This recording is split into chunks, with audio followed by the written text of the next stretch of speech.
السلام علیکم، Urdu news net work کے ساتھ میں ہوں علی سرور اور میں ہوں صدف شمس۔ شامل کریں گے نیوز ہیڈ لائنز۔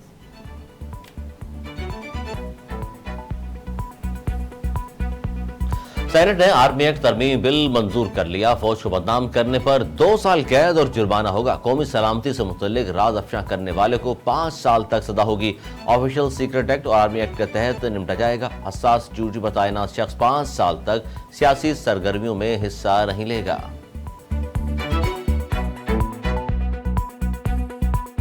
وزیر خزانہ اسحاق ڈار کی چین کی جانب سے قرض رول اوور کیے جانے کی تصدیق۔ ٹویٹر پر جاری بیان میں کہا، چین کے بینک نے 2 سال کے لیے قرضہ رول اوور کیا۔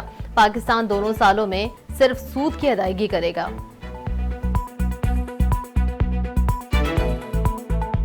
وزیر خارجہ بلاول بھٹو زرداری کا اقوام متحدہ کے سیکرٹری جنرل اینٹونیو گوتریس سے ٹیلی فونک رابطہ۔ قرآن مجید کے نسخوں کی توہین کے واقعات سمیت دیگر امور پر تبادلہ خیال۔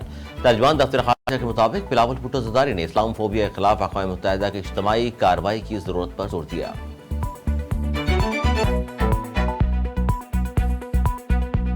پاکستانیوں کے قتل عام میں ملوث افراد سے مذاکرات نہیں کر دیں گے۔ ترجمان دفتر خارجہ ممتاز زہرا بلوچ کی نیوز بریفنگ۔ کہا، موقف مذاکرات کی بات کرنے والوں کو پہنچا دیا ہے۔ افغان وزارت خارجہ کا بیان ان کے موقف کا اظہار ہے۔ ضروری نہیں کہ وہ اس حوالے سے ہمارے موقف سے مطابقت رکھتا ہو۔ اسلام آباد ہائی کورٹ میں چیئرمین پی ٹی آئی کے خلاف توشیخانہ فوجداری کیس۔ عدالت نے بغیر کسی کارروائی کے سماعت ملتوی کر دی۔ سپریم کورٹ کے آرڈر کا انتظار کر لیتے ہیں، چیف جسٹس عامر فاروق کے ریمارکس۔ ملک بھر میں مون سون کا نیا اسپیل جاری۔ پنجاب، بلوچستان اور سندھ کے کئی علاقوں میں بارش سے جل تھل ایک ہو گیا۔ پنجاب کے دریاؤں میں پانی کے بہاؤ میں مسلسل اضافہ۔ بارش سے برساتی ندی نالوں میں طغیانی کا خطرہ۔ انتظامیہ کو بھی الرٹ جاری۔ محکمہ موسمیات کے مطابق بارشوں کا یہ سلسلہ 30 جولائی تک جاری رہے گا۔ کراچی میں سی ٹی ڈی کی کارروائیاں، 2 مطلوب ملزمان گرفتار۔ ترجمان سی ڈی اے کا کہنا ہے کہ ملزمان سے چوری کی گئی 2 موٹر سائیکلیں بھی برآمد ہوئیں۔ سرچ آپریشن تھانہ موج کو سید آباد بس ٹرمینل، نیول کالونی اور رئیس کوٹ میں کیا گیا۔ اسلام آباد میں پولیس کا پاکستان تحریک انصاف کے رہنما زلفی بخاری کے گھر پر مبینہ چھاپا۔ پولیس کی جانب سے گھر سیل کر دیا گیا۔ ملازمین اور پالتو جانوروں کو بھی نکال دیا گیا۔ زلفی بخاری کا الزام۔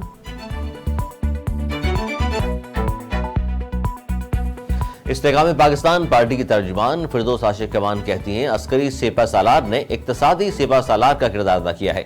ایک شخص اپنی ذات کو آگے رکھتے ہوئے ملکی اداروں اور سلامتی پر حملہ آور ہوا، جس کا انجام سب کے سامنے ہے۔ 14 اگست سے پارٹی کا باقاعدہ آغاز کر رہے ہیں۔ قیام پاکستان اور استحکام پاکستان پارٹی کی سالگرہ اکٹھے منائیں گے۔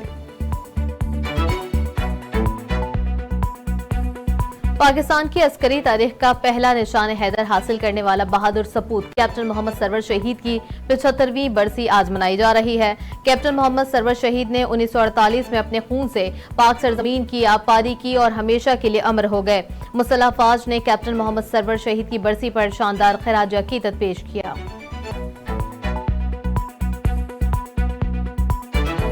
افریقی ملک نائجر میں فوج نے حکومت کا تختہ الٹ دیا۔ نائجر کے صدر محمد بازوم کو ان کے اپنے محافظوں نے حراست میں لے لیا۔ فوجی ترجمان کا ملک میں غیر معینہ مدت کے لیے کرفیو نافذ کرنے کا اعلان۔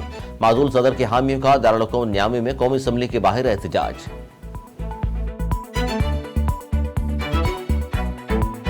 Star footballer Cristiano Ronaldo کو دیکھ کر چھوٹا بچہ حیران۔ جذبات پر قابو نہ پا کر رو پڑا۔ بچے کی محبت اور آنسوؤں نے کرسٹیانو رونالڈو کو اسے گلے لگانے پر مجبور کر دیا۔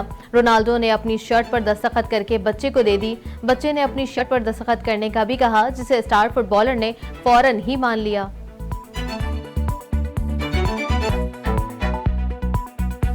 اور ورلڈ کپ میں پاک بھارت میچ کے ری شیڈیول ہونے کا امکان بڑھ گیا۔ سیکیورٹی اداروں نے نواتری کے موقع پر ہائی وولٹیج میچ نہ کرانے کا مشورہ دے دیا۔ مقابلہ 15 کے بجائے 14 اکتوبر کو ہونا ممکن۔ اس روز پہلے ہی ڈبل ہیڈر شیڈیول ہے۔